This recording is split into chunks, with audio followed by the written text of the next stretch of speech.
ನಮಸ್ಕಾರ, ನಾನು ಭಾರ್ಗವಿ. ಇವತ್ತು ಕಡುಬು ಮಾಡೋಣ ಅಂತ ಅದಕ್ಕೆ ಏನೇನು ಬೇಕು ಅಂದರೆ ಹಸಿ ಕೊಬ್ಬರಿ 2 ಬಟ್ಲು ಇಟ್ಕೊಂಡಿದ್ದೀನಿ, 1 ಬಟ್ಲು ತುರಿದಿರೋ ಬೆಲ್ಲ ಇಟ್ಕೊಂಡಿದ್ದೀನಿ, ತುಪ್ಪ, ಏಲಕ್ಕಿ, ಇಲ್ಲಿ ಮೈದಾ ಹಿಟ್ಟು, ಸಣ್ಣ ರವೆ, ಇಲ್ಲೊಂದು ಸ್ವಲ್ಪ ಮೈದಾ ಹಿಟ್ಟು ಇಟ್ಕೊಂಡಿದ್ದೀನಿ, ಕರಿಯೋದಕ್ಕೆ ಎಣ್ಣೆ, ಒಂಚೂರು ಉಪ್ಪು, ನೀರು. ಈಗ ಏನು ಮಾಡೋಣ ಅಂದರೆ ಮೊದಲು ಹೂರಣ ಮಾಡ್ಕೊಂಬಿಡೋಣ. ಹೂರಣಕ್ಕೆ ಇದು ಮಾಡೋಣ. ಇದನ್ನು ಈಗ ರುಬ್ಬೋದಕ್ಕೆ ಕೊಬ್ಬರಿ ಹಾಕ್ತಿದ್ದೀನಿ. ಫಸ್ಟು ಏಲಕ್ಕಿ ಹಾಕ್ತೀನಿ, ಕೊಬ್ಬರಿ 2 ಬಟ್ಲು ಕೊಬ್ಬರಿ ಹಾಕ್ತೀನಿ. ಕೊಬ್ಬರಿನ ಒಂದು ಸರ್ತಿ ರುಬ್ಕೊಂಡ್ಬಿಟ್ರೆ ಚೆನ್ನಾಗಿರುತ್ತೆ. ಹಾಕಿಬಿಟ್ಟು ನಾನು ಇದಕ್ಕೆ ನೀರು ಹಾಕಲ್ಲ, ಹಾಗೆ ನುಣ್ಣಗೆ ರುಬ್ಕೋತೀನಿ. ನೋಡಿ, ಇದು ಹೀಗೆ ರುಬ್ಕೊಂಡಿದ್ದೀನಿ. ಈಗ ನಾನು ಸ್ಟವ್ ಆನ್ ಮಾಡಿಕೊಂಡು ಈಗ ಬೆಲ್ಲ ಹಾಕ್ತೀನಿ. ಒಂದು ಬಟ್ಲು ಬೆಲ್ಲ, 2 ಬಟ್ಲು ಕೊಬ್ಬರಿಗೆ 1 ಬಟ್ಲು ಬೆಲ್ಲ ಹಾಕ್ತಿದ್ದೀನಿ. ನೀಟಾಗಿ ಅದು ನುಣ್ಣಗೆ ರುಬ್ಬಿದ್ರೆ ಚೆನ್ನಾಗಿರುತ್ತೆ ರುಚಿ.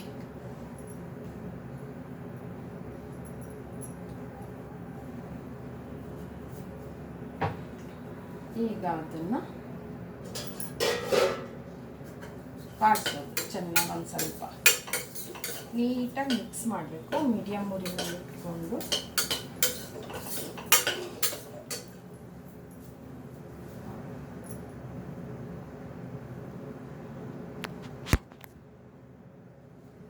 ಮೀಡಿಯಮ್ ಉರಿನಲ್ಲಿ ನೀಟಾಗಿ ಬಾಡಿಸ್ಬೇಕು.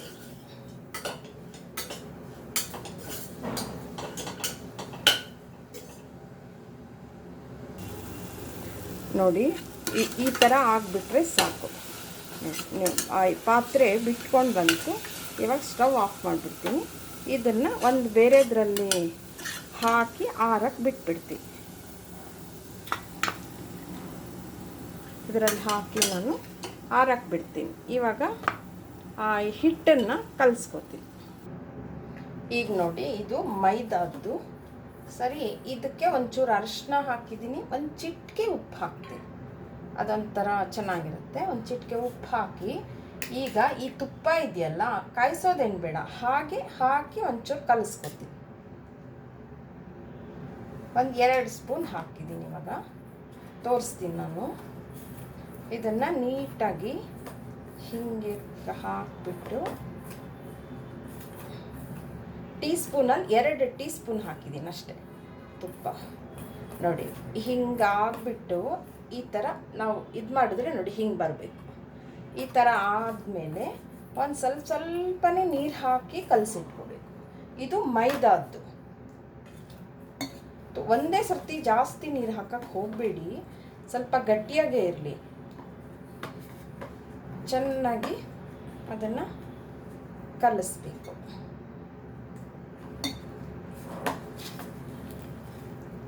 ತುಂಬ ಚೆನ್ನಾಗಿ ಬರುತ್ತೆ. ಇದು ನಮ್ಮ ಅತ್ತೆ ಹೇಳ್ಕೊಟ್ಟಿದ್ದು ನನಗೆ. ಅವರು ವರ್ಷಕ್ಕೊಂದು ಸರ್ತಿ ಇದನ್ನು ಇದೇ ಥರನೇ ಮೈದಾ ಹಿಟ್ಟು ಹಾಕಿ ಮಾಡ್ತಾರೆ. ನಾನು ಸ್ವಲ್ಪ ಮೈದಾ ಹಿಟ್ಟದು ಮಾಡೋಣ, ಅವ್ರು ಹೇಳಿದ್ದು ಮಾಡೋಣ, ಸಣ್ಣ ರವೆ ಹಾಕಿನೂ ಮಾಡೋಣ ಅಂತ ಇದು ಮಾಡ್ತಿದ್ದೀನಿ. ನೋಡಿ, ಹೀಗೆ ಆಯಿತು. ಇದನ್ನು ಮುಚ್ಚಿಟ್ಬಿಡ್ತೀನಿ, ಗಾಳಿಗೆ ಬಿಡಬಾರ್ದು. ಇದನ್ನು ಮುಚ್ಚಿಡ್ತೀನಿ. ಈಗ ಇದು ಸಣ್ಣ ರವೆ 1 ಬಟ್ಲು ಹಾಕ್ತಾಯಿದ್ದೀನಿ. ಸರಿ, ಮೈದಾ ಹಿಟ್ಟು ಒಂದು 4 ಸ್ಪೂನ್ ಅಷ್ಟೇ, 4 ಸ್ಪೂನ್, ಜಾಸ್ತಿ ಬೇಡ. ಹಾಕಿಬಿಟ್ಟು ಇದಕ್ಕೂ ಒಂಚೂರು ಚಿಟಿಕೆ ಉಪ್ಪು, ಅರಿಶಿನ ಹಾಕಿದ್ದೀನಿ. ಹಾಕಿಬಿಟ್ಟು ಇದನ್ನು ನೀಟಾಗಿ ಕಲಿಸ್ಕೊತೀನಿ. ಇದಕ್ಕೆ ಒಂದು 3 ಸ್ಪೂನ್ ತುಪ್ಪ ಹಾಕ್ತೀನಿ, ಏಕೆಂದರೆ ಸ್ವಲ್ಪ ಜಾಸ್ತಿ ಇಟ್ಕೊಂಡಿದ್ದೀನಿ. ಹಾಗಾಗಿ ಹಾಕಿಬಿಟ್ಟು ನೀಟಾಗಿ ಮಿಕ್ಸ್ ಮಾಡೋದು.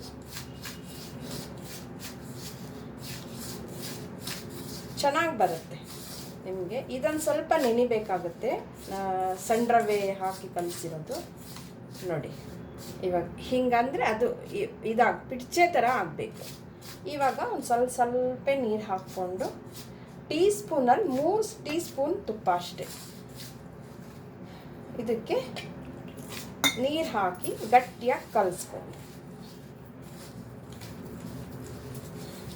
ಗಟ್ಟಿಯಾಗಿ ಚೆನ್ನಾಗಿ ನಾದ್ಕೋಬೇಕು. ನಾದಿ ಅದು ಸಣ್ಣ ರವೆ ಆಗಿರೋದ್ರಿಂದ ನೀಟಾಗಿ ನೋಡಿ ಹೀಗೆ ನೀಟಾಗಿ ಕಲಿಸ್ಬೇಕು.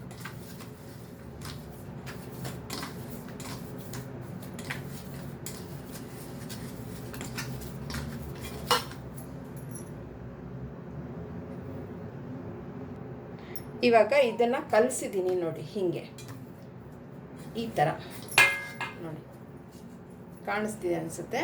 ಈ ಥರ ಕಲಿಸ್ಬಿಟ್ಟು ನೀಟಾಗಿ ಇದನ್ನು ಮುಚ್ಚಿಟ್ಬಿಡ್ತೀನಿ. ಈಗ ಒಂದು ಸ್ಟವ್ ಮೇಲೆ ಎಣ್ಣೆ ಕಾಯ್ಸಕ್ಕೆ ಇಡ್ತೀನಿ. ಕರಿಯೋದಕ್ಕೆ ಎಷ್ಟು ಬೇಕೋ ಅಷ್ಟು ಎಣ್ಣೆ ಹಾಕಿ ಇಡ್ತೀನಿ. ಸ್ಟವ್ ಆನ್ ಮಾಡ್ತೀನಿ. ಜೋರು ಹೀಟ್ ಬೇಡ, ಮೀಡಿಯಮ್ ಆಗಿ ಇರಲಿ, ಕಾಯಿಲಿ ಅದು. ಈಗ ನೋಡಿ ಪುಟ್ಟದಾಗಿ ಈ ಥರ ನಾನು ಚಿಕ್ಕದೇ ಮಾಡ್ತಿದ್ದೀನಿ. ಚೆನ್ನಾಗಿರುತ್ತೆ ನೋಡಿ, ಈ ಥರ ಉಂಡೆ ಮಾಡಿ ಇಟ್ಕೊಳ್ಳೋದು.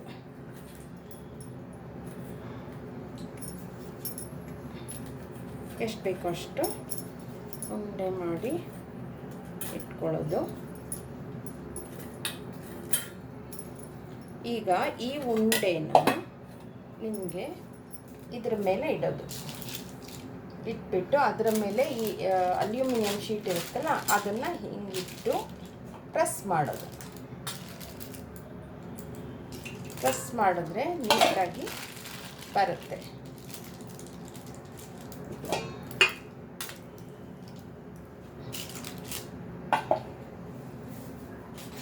ಅದು ಮೆತ್ತಗಾಗಲಿಲ್ಲ ಅಂದರೆ ನೀವು ಬೇಕಾದರೆ ಒಂಚೂರು ಲಟ್ಟಿಸ್ಕೋಬಹುದು, ತೊಂದರೆ ಇಲ್ಲ. ನೋಡಿ ಆಯಿತಾ? ನಿಮಗೆ ಈ ಹೂರಣ ಇರುತ್ತಲ್ಲ ಆರದ್ಮೇಲೆ ಇದನ್ನು ಹೀಗೆ ಮಧ್ಯ ಇಟ್ಬಿಟ್ಟು ಈ ಕವರ್ವೇ ಇರುತ್ತಲ್ಲ ಅದನ್ನು ಹಿಂಗೆ ಪ್ರೆಸ್ ಮಾಡೋದು, ನೀಟಾಗಿ ಬಂದ್ಬಿಡುತ್ತೆ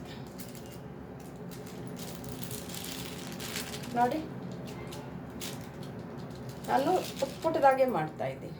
ನೀಟಾಗಿ ಏನು ಕಷ್ಟನೇ ಆಗಲ್ಲ, ಆರಾಮಾಗಿ ಮಾಡ್ಕೋಬಹುದು. ಎಲ್ಲದನ್ನು ಹೀಗೆ ನಾನು ಮಾಡ್ಕೊತೀನಿ. ನೋಡಿ ಇನ್ನೊಂದು ತೋರಿಸ್ತೀನಿ. ಇದ್ರ ಮೇಲೆ ಇಡಬೇಕು, ಹಿಂಗೆ ಇದು ಮಾಡಿಬಿಟ್ಟು ಪ್ರೆಸ್ ಮಾಡಬೇಕು. ಪ್ರೆಸ್ ಮಾಡಿ ನೋಡಿ ಅದು ಅಗಲ ಆಗಿಲ್ಲ ಅಂದರೆ ಇದು ಒಂದು ಸರ್ತಿ ಲಟ್ಟಂಗೆನಲ್ಲಿ ಹಿಂಗೆ ಇದು ಮಾಡಿ ತೆಗೆದ್ರೆ ನಿಮಗೆ ನೀಟಾಗಿ ಬಂದಿರುತ್ತೆ.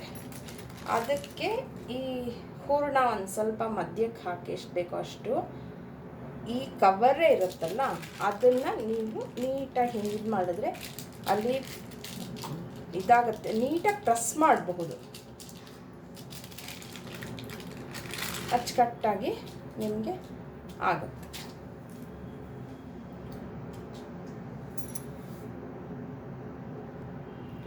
ನೋಡಿ ಎಣ್ಣೆ ಕಾದಿದೆ, ಇವಾಗ ಹಾಕ್ತಾ ಇದ್ದೀನಿ.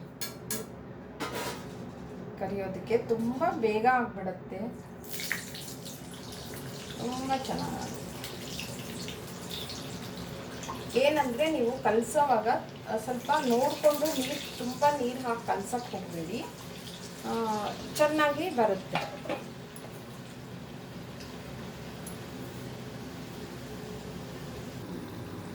ನೋಡಿ ಹೀಗೆ ಎಲ್ಲ ಆಗಿದೆ. ಇವಾಗ ಇದನ್ನು ತೆಕ್ಕೋತೀನಿ. ನೋಡಿ ಎಷ್ಟು ಶೇಪ್ ಎಷ್ಟು ಚೆನ್ನಾಗಿ ಬಂದಿದೆ, ಎಷ್ಟು ಬೇಗನೂ ಆಯಿತು. ನಿಮಗೆ ತುಂಬ ಅದನ್ನು ಇದಾಗುತ್ತೆ, ಒಂದು ಬಿಟ್ಕೊಂಡಿಲ್ಲ. ನೀಟಾಗಿ ಈ ಥರ ಮಾಡಿಬಿಟ್ರೆ ಬೇಗ ಆಗಿಬಿಡತ್ತೆ ನಿಮಗೆ. ಹಬ್ಬದ ದಿವಸ ಗಣೇಶನಿಗೆ ನೈವೇದ್ಯಕ್ಕೆ ತುಂಬ ಬೇಗ ಮಾಡ್ಕೋಬೋದು. ಇವಾಗ ನಾನು ರವೆ ಹಾಕಿ ಕಲಿಸಿದ್ನಲ್ಲ ಅದನ್ನು ಮಾಡಿ ನೋಡಿ. ಇವಾಗ ಈ ರವೆ ಮತ್ತು ಒಂದು ಸ್ವಲ್ಪ ಮೈದಾ ಹಿಟ್ಟು ಹಾಕಿ ಇದು ಮಾಡಿದ್ನಲ್ಲ ಅದನ್ನು ಇವಾಗ ಮಾಡ್ತೇನೆ. ನಿಮ್ಗೆ ಮೈದಾದಕ್ಕಿಂತ ನಿಮಗೆ ಸಣ್ಣ ರವೆ ಹಾಕಿದ್ದು ತುಂಬ ಚೆನ್ನಾಗಿ ಬರ್ತಿದೆ ನೋಡಿ. ಇವಾಗ ಇದನ್ನು ಈ ಲಟ್ಟಂಗಿನಲ್ಲೇ ಇದು ಲಟ್ಟಿಸಿ ಪರವಾಗಿಲ್ಲ, ನೀಟಾಗಿ ಬರುತ್ತೆ, ಈಸಿಯಾಗಿ ಮಾಡ್ಕೊಬೋದು ನೋಡಿ. ಇದರ ಮಧ್ಯೆ ನೀವು ಹೂರಣ ಇಟ್ಬಿಟ್ಟು ಈ ಸೈಡಲ್ಲೇ ಇಡಿ, ಅವಾಗ ನೀಟಾಗಿ ನಿಮಗೆ ಮುಚ್ಚೋಕ್ಕಾಗುತ್ತೆ. ಹೀಗೆ ನೀಟಾಗಿ ಒತ್ಬಿಡ್ಬೋದು, ಬೇಗ ಆಗಿಬಿಡುತ್ತೆ. ಆ ಮುಚ್ಚಿದಾಗಲೇ ನೀವು ಹೀಗೆ ಕೈಯಲ್ಲಿ ಪ್ರೆಸ್ ಮಾಡಿಬಿಟ್ರೆ ನೀಟಾಗಿ ಕಡುಬು ಚೆನ್ನಾಗಿ ಬರುತ್ತೆ ನೋಡಿ. ಇನ್ನೊಂದು ತೋರಿಸ್ತೀನಿ. ಇಲ್ಲದೆ ಇದ್ದರೆ ಅದು ಸರಿಯಾಗಿ ಇದಾಗಲ್ಲ, ಎಲ್ಲ ಪ್ರಾಬ್ಲಮ್. ಹಬ್ಬದ ದಿವಸ ಬೇರೆ ಅಡುಗೆ ಎಲ್ಲ ಮಾಡಬೇಕು. ಮತ್ತು ಈ ಕಡುಬು ಅಂದರೆ ಸ್ವಲ್ಪ ಮೊದಲು ಜನ ಇರ್ತಿದ್ರು, ಇವಾಗ ನಮ್ಮ ಮನೆಯಲ್ಲಿ ಸರಿಯಾಗಿ ಒಂದು 35-40 ಜನ ಇರ್ತಿದ್ರು ಒಂದೇ ಮನೆಯಲ್ಲಿ, ಒಟ್ಟು ಕುಟುಂಬ ನಮ್ಮದು. ಹಾಗಾಗಿ ನಮ್ಮ ದೊಡ್ಡಮ್ಮ ಅಂದರೆ 5 ಜನ ಇದ್ದರು, ನಮ್ಮಮ್ಮನೂ ಸೇರಿ 6 ಜನ ವಾರವಾಗಿದ್ದರು. ಒಬ್ಬೊಬ್ಬರು ಒಂದೊಂದು ಮಾಡ್ತಿದ್ರು, ಹಾಗಾಗಿ ಅದು ಗೊತ್ತಾಗ್ತಿರ್ಲಿಲ್ಲ. ಇಲ್ಲಿ ಮನೇಲಿ ಇವಾಗ ಒಬ್ಬೊಬ್ಬರೇ ಇರೋದ್ರಿಂದ ಇದು ದೇವ್ರ ನೈವೇದ್ಯಕ್ಕೆ ಬೇಕು.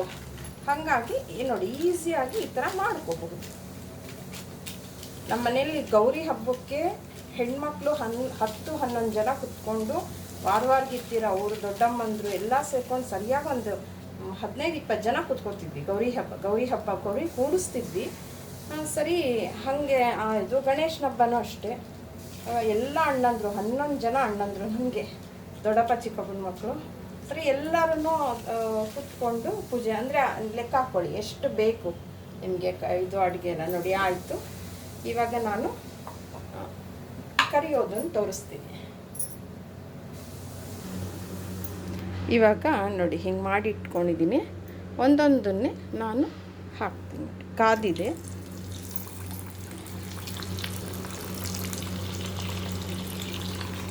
ನೀಟಾಗಿ ಹಾಕ್ಬೋದು. ಹುಷಾರು ಹಾಕಬೇಕಾದ್ರೆ.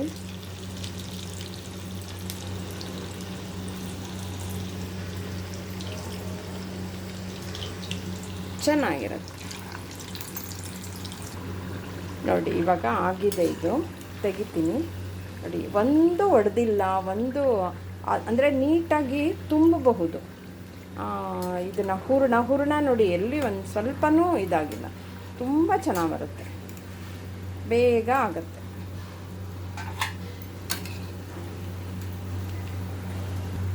ಹೇಗೆ ತೆಗಿತಾ ಇದ್ದೀನಿ ಪೂರ್ತಿ.